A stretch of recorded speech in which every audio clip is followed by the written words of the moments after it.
Eto na mga idol, andito na sa Bristol Group Pangasinan, ang latest ADX 180 mga idol. Oh.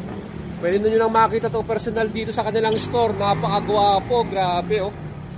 Wow, di ba? Nice. So ito na po yung latest model nila.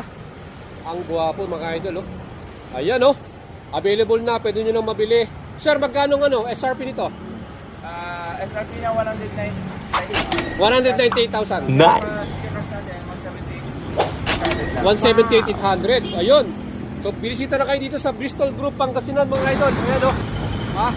At punta na kayo dito sa kanilang branch dahil makikita nyo na personal itong bagong model ng Bristol ADX 180. Napaka-pogi no? Yeah, ikutan natin mga idol. Solid oh.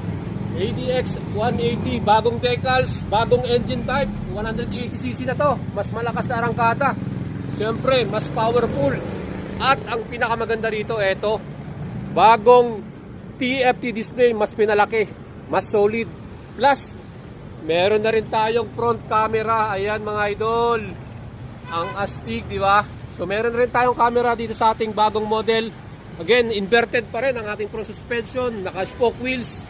Ayan mga idol, ano masasabi ninyo? Tara dito sa Bristol Group Pangasinan, available na ang latest model nila, ADX 180. Wow!